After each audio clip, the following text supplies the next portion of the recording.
Uncle Dana has struck again like lightning, boys, and he finally announced, the UFC 317 card. Pretty much most of the fights that are going to be on it, even a few of the prelims have already been announced here, and that's what we're going to be talking about today. We're going to be doing a bit of an early preview and breakdown and predictions for UFC 317. I'm going to give my thoughts on the card overall. I definitely have mixed feelings on the card. I'm sure a lot of y'all do as well, but at the end of the day, I'm not just going to be... I feel like MMA fans nowadays, we kind of complain about every other card, you know what I mean? I'm going to kind of appreciate this for what it is. They definitely could have done better. I'm gonna get to all of it, but it is what it is. It's a good card at the end of the day, and June is pretty stacked. So just getting into the main event, man, Ilia Topuria and Charles Oliveira. We saw this one coming from miles and miles away, but the thing is, it's for the vacant title, okay? And MAKHACHEV just put out a tweet a few days ago or a week ago or whatever the hell, okay? And we all knew that he was gonna be moving up to 170 for sure to face Jack Della Maddalena sometime in August or September, October, but he made it seem like that he was gonna be keeping the belt. That's what his tweet pretty much said, like, I'm gonna be keeping my belt. Maybe there'll be a full-fledged contender emerging by the time I'm done at 170, you know, trying to fight JDM. So at the end of the day, I thought that MAKHACHEV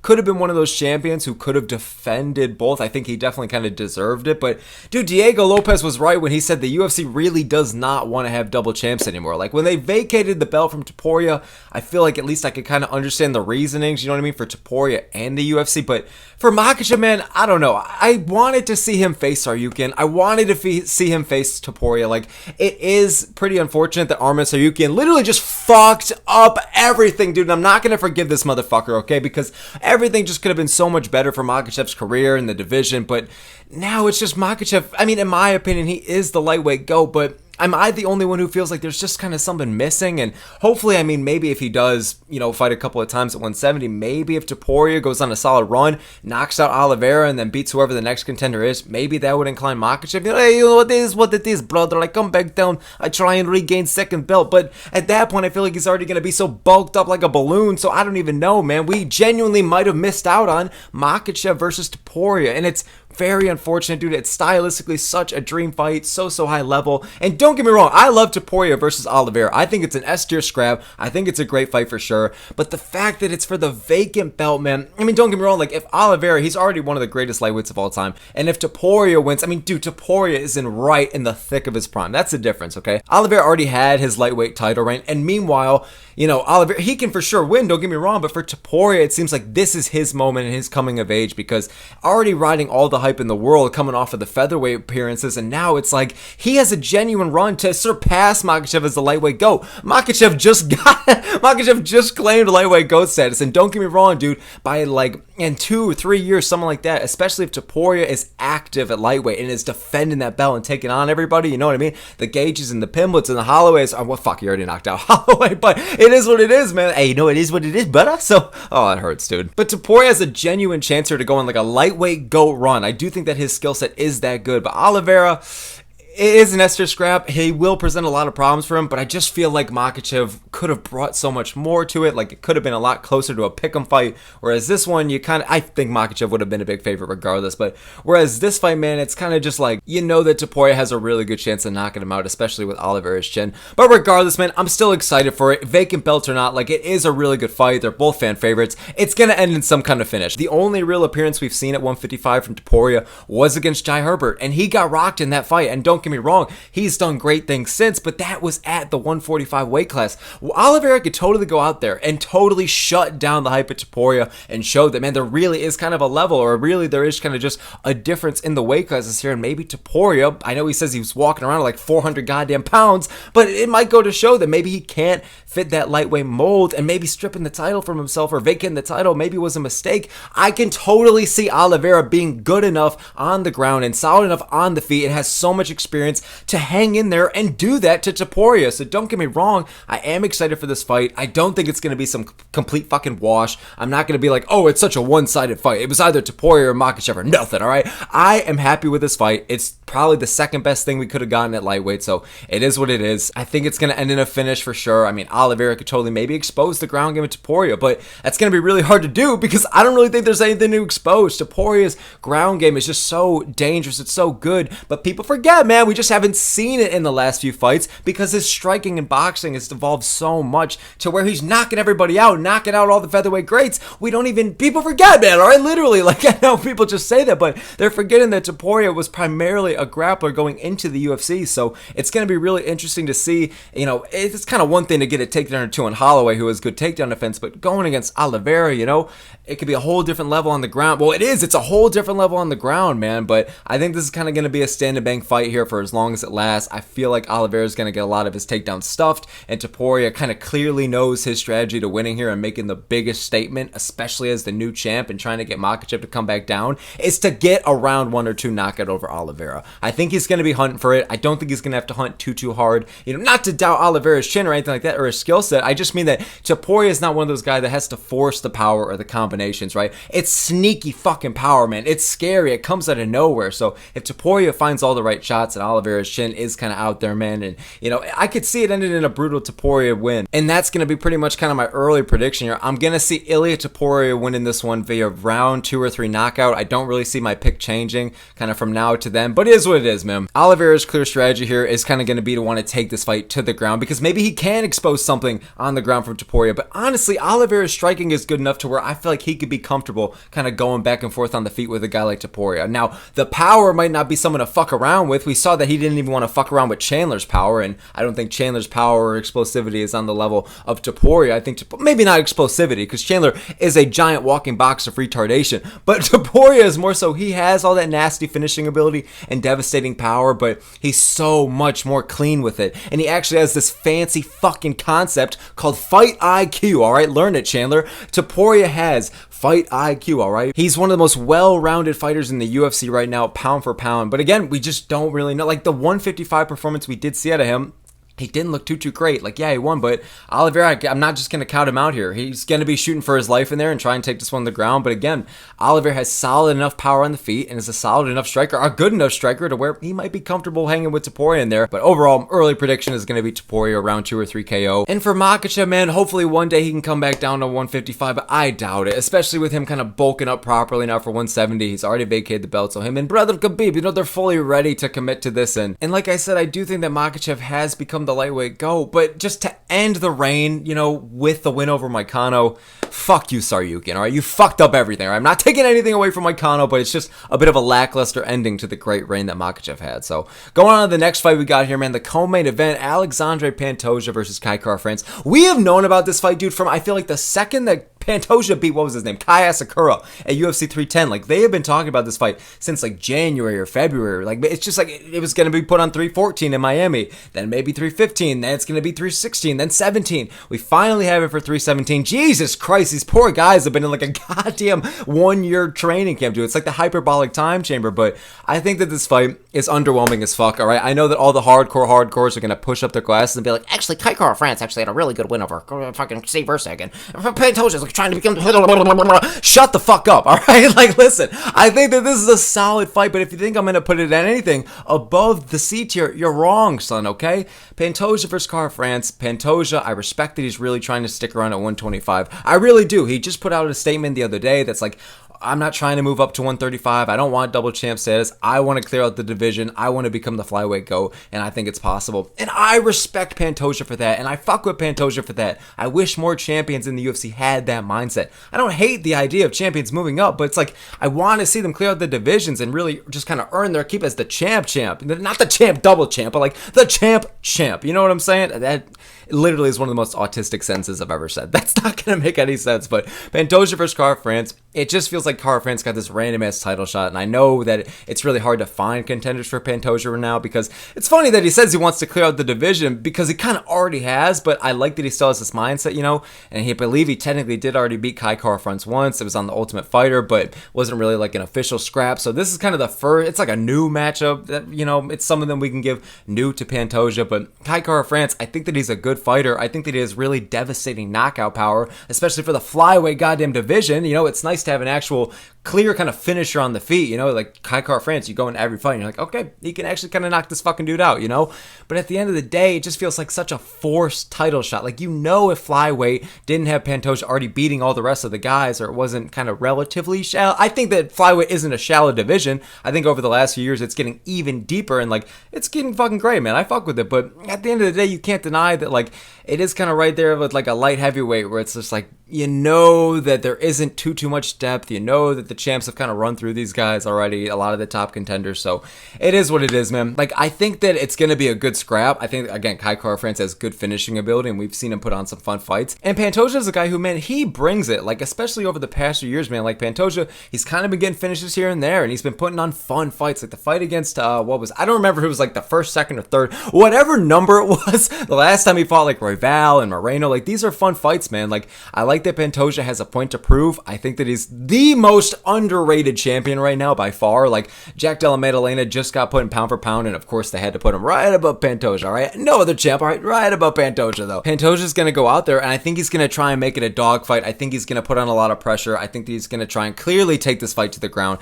Not that his striking hasn't improved, because I think it has. Like, Pantoja is a solid striker. He can clearly hang on the feet, you know what I mean? He just fucking, you know, he took the best shots from Kaya Sakura, who, say what you want about his skill level or whatever you want about Ryzen, but man, primarily a goddamn striker trying to take his head off, and Pantoja went out there, ate his best shots, and gave it right back to him, you know what I mean? And then took him out via sub in the second round. So Pantoja is really developing into one of the most well-rounded fighters there is, especially for flyweight. And he is the goddamn champ. There's a reason he's beating everybody else. He's already beaten all these other guys, you know what I mean? But at the end of the day, I think that he's gonna bring a dogfight. I think that, again, he's gonna try and take this fight to the ground as much as he can, but I don't think it's gonna be him spamming a bunch of takedowns from the start, or him trying to push against the fence. I don't think he's going to make it a smudge fest or anything like that. I think that Pantoja at times has made grappling not so entertaining, but there's times that he has as well, you know what I mean? But I think that Pantoja, maybe he'll feel comfortable enough to kind of hang on the feet with Kai Kara-France, but, you know, maybe he'll hang and feel the power of Kai Kara-France, and he's like, not much, brother, I have had better than this. And then, I don't know why I made up some fucking French,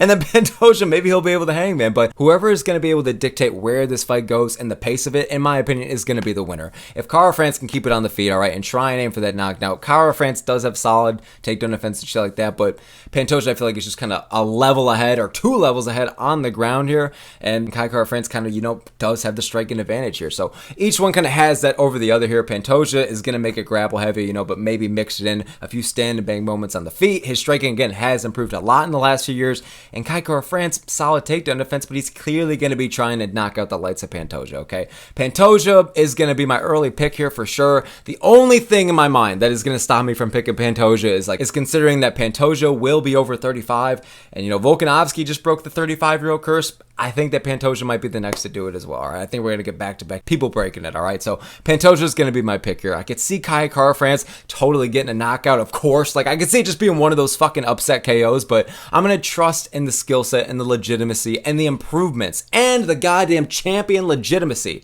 I don't even know what that means, but of Alexandre Pantoja. So moving on now, kind of spitting through the rest of the card here, man. The featured fight is Paulo Costa versus Roman Kopylov, and I have mixed feelings about this because I actually think this is a good fight. Like, I think it's going to be a banger. I think it's going to end in a finish. Kopylov is an amazing dynamic kickboxer who has a lot of power and speed, and Paulo Costa finally is having an appropriate step in competition here. He's not just getting some crazy, like, co-main event spot, and it's not even about the pay-per-view spot. Paulo Costa, I don't give a fuck where he is on the pay-per-view. The fact that he was getting top 5 opportunity after opportunity after opportunity, and then a random Luke Rockhold thing that kind of kept him up there getting these shots, like, it just felt like Costa, a lot of the fans that even are in the sport now, they haven't even seen Costa get a win, you know what I mean? Unless they're counting like the Rockhold win or some shit. So Costa needs a win. He needed to step down in competition. I think that Kopylov has a really good chance of beating him. This is one of the fights that I don't even really have a clear pick for yet. I'm going to have to wait and see kind of as I get closer to the fight. But man, I like that Costa's finally taken a step down in competition here.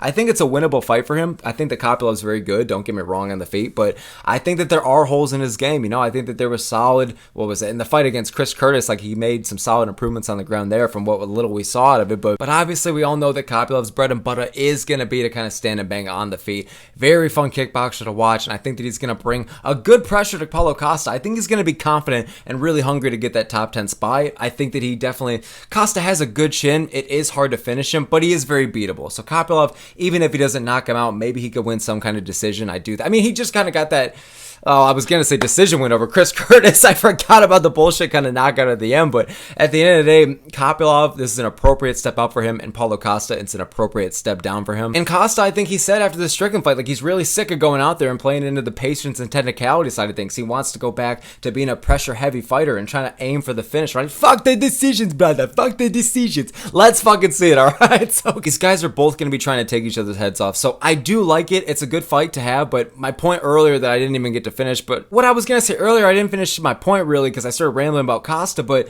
this fight being the featured fight of the card, okay, I don't like that. Like, it being on the main card, maybe as the opener, the second slot, like, okay, I could see that, but this being the featured fight of the card, I don't know, it is, like, it's a good fight, so I don't really just kind of want to bitch about it, but it does kind of say something that, like, that, I don't know. Like, I'm just kind of unhappy that that's the feature fight of the whole card. I don't know. Like, I do think that 317, it's a good card, but I just wish that there was a little bit more depth to it. I was just expecting better overall.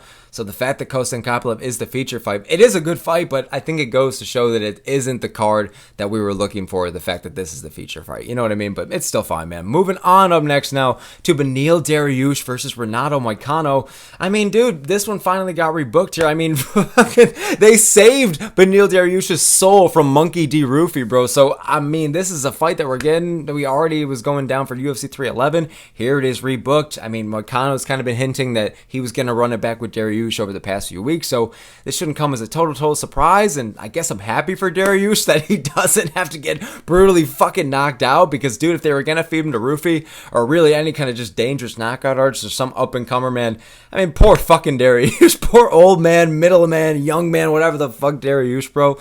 Man, I really don't have too much on this fight. Like, it's a good fight, it's solid, but it kind of just, there's a bit of something just kind of missing, or something lackluster about it. The fact that, like, it's happening like 6 months later from when we thought it was going to, not that when we thought it was going to, but like, we were all prepped for that fight, and then it just kind of stopped happening, and then now we hear it later, and it's like, oh, we're getting that one back, you know? It's a fine fight, it's solid, like, makes sense for both guys, but I just don't think it has the same oomph that it did for UFC 311, you know? But it's still a fine fight to have on the card. And then we have Johanita Dinitz versus Justin Tafa, which, don't get me wrong, I think it's a solid heavyweight scrap. Like, Justin Tafa is one away from being cut from the UFC, and Dinitz just got fucking, I don't even want to say fraud check, but he got fucking Tybura flatlined, all right? And I don't know, both these guys are kind of here on the main card opener for what I'm seeing right now. Let's really hope, all right, that this is just going to be something on the prelims. I'm sure it will be. I think it might have just been someone in the ordering of the post, but yeah, Johanita Dinitz versus Justin Tafa, it's a heavyweight scrap. It's all right. It's solid. It kind of makes sense. I mean, Tafa's just one away from being released, man. We also have Michael Johnson versus Daniel Zellheuber. This is a banger, all right? This is a sneaky good banger. This is one of those fights that when the card is all said and done, all right, this could be one of the fight of the night candidates, or one of these guys gets a performance bonus, okay? Daniel Zellheuber, obviously he had one of the fight of the all-time candidates going against, what was his fucking name? Esteban Rivabex at Noche UFC last year. And Michael Johnson, dude, he has a bit of a resurgence right now. He's on a couple fight win streak, and even at the old ass unk status that he is fighting over the last cigarette at the cookout, Michael Johnson is on a bit, I don't want to say of a resurgence because he is old as fuck, but man, he's getting wins, all right? He's knocking people out, and all right, especially over this good win that he got at UFC Tampa. So Michael Johnson versus Zellheuber, it's a sneaky good banger on the card that I feel like can end in some kind of brutal back and forth war or some kind of nice finish for either guy. So I like that fight, man. We have Brandon Royval versus Manel Kape as well. I mean, this one kind of got announced a few weeks ago, so this isn't a total surprise. And I mean, we do have Pantoja versus Cara France on the same card, which I like. I like when they do number one contender matchups for the weight class on the same card as the title shot or the title fight, you know what I mean? So I do like this is on the same card. I hope it's on the main card. In my opinion, this is a good enough fight to open up the main card. I feel like both these guys are going to bring it. I know the UFC has kind of doubts opening up the card with flyweight fights and stuff like that, or really even putting a lot of the flyweights on the main card. card. But dude, it's the #1 contender, all right? The goddamn Max Holloway and Bobby Knuckles and Colby Covington of the flyweight division, all right? He's beaten everyone else except the champ. And Brandon Royval, okay, he's the #1 contender, taking on Manel Kape, who, other than Pantoja, you know, is the most hyped up flyweight there is right now. He actually likes to talk shit. He fucking goes out there and hunts for the finish. He's very slick and sneaky on the feet, man. And he has crazy power, all right? Good head movement, all right? He's going out there fucking ultra instinct on motherfuckers, all right? Manel Kape, he brings excitement. He's great for the division. I think this is a good enough scrap, a high level enough scrap to put this on the main card. And I actually think that both guys are going to look for a war here. They're going to look to put on a good pace, a good pressure, hunt for the finish. I don't want to see this as the feature prelim, all right? Give the respect to Royval and Kape. They're finishers, all right? Not all the time, but you know what I mean? I get it. It's flyweight, but I think it's going to be a banger. And it is for the goddamn #1 contender spot, all right? Show some fucking respect. So let's hope it's on the main card here. I think it'd be a good fight to open up the main card. What else do we have here? We have Jack Hermannson versus Gregory Rodrigues. Jack Hermansson's just back, all right? Like a goddamn shit in the wind. I don't even think that's a saying. But Jack Hermansson's just back. And now he's taking out Gregory Rodrigues. I mean, RoboCop's coming off of a pretty rough loss to Jerry Cannonier. Definitely looks strong in the early goings in that fight. But this honestly makes sense, okay? This makes sense for Rodrigues. It makes sense for Hermansson. I think the only thing that just doesn't make sense about this fight is the fact that it's just the fact that Hermannson just dipped for a whole year or two. He shut down the hype and the prospect of Pyfer, just fucking fucked off for a year or two, and now he's back. He lost his ranking in the meantime. I'm pretty sure Hermannson went from like 10 or 11 and just to completely going out of the rankings because there was no talks to him fighting or anything like that. He's just randomly backing out. So it is what it is, man. Hermannson versus Rodrigues, I think it's going to be a good fight, but it's very random, all right? We all have to kind of take time to process that Hermansson's actually back. So we also have Tracy Cortez versus Viviana Araújo on this card. Don't have really shit to say about that. But yeah, this is the 317 card. I mean, my overall thoughts on it, I just feel like this card is good, but it is lacking depth. Like I was saying earlier, the fact that Costa versus Kopylov is the feature fight goes to show that this card kind of is a bit disappointing to what we wanted. I just didn't want to be the guy that's going to fucking come on here and just bitch and complain when I know that this is a good card, because it really is, you know what I mean? It's no UFC 312. It's not even UFC 313, all right? This is a good card. It's solid, but I just think for how long we've been waiting to hear about 317 and like all the anticipation and everything around the main event, it is a bit disappointing. I'm not gonna lie, but I'm happy with it. It's fine. I definitely think there's some good scraps on here, but overall, I think it's lacking the star power or the depth that we really wanted. You know what I mean? Again, the fact that Dinitz versus Tafa has a shot of being on the main card, okay? And it's like Costa versus Kopylov is the feature fight, all right? Pantoja versus Carl Francis, the co-main. Like, I don't know. It is a good card. All right. I'm hyped for it. All right. And I'm glad to have these announcements. It's all really coming together. But man, I'm not going to lie. It's also fucking disappointing at the same time, because for waiting for this long for all this, and then this is what we get. It's like, all right, it is what it is. It's a bit of a double-edged sword, man. But, and also I want to say this as well. There's no Tom Aspinall here. What the fuck are they doing with Tom? Genuinely, I was thinking about this so much at work today, dude. What the fuck are they going to do with Tom? Because if Aspinall wasn't going to be on this card, taking on Cyril Gane for the undisputed title, I mean, or the interim title, I don't know what the fuck's going on anymore. John Jones is out here making TV shows and shit in Russia with Nate Diaz. Hey, what's up, man? But so I don't even know, man, but my heart hurts for Aspinall because I thought he was going to appear on this card. So I think that he might fight at Madison Square Garden. I don't even know who against anymore. It is what it is. My heart genuinely really hurts for Tom Aspinall, man. It's very unfortunate. I was really expecting him to be on this card. He did say he had news coming soon. He's on his fucking 112th meeting with the UFC about the Jones fight. So maybe he'll fight in July or August against Gane or something like that. But I don't even know, man. I don't even think the Jones fight's happening anymore.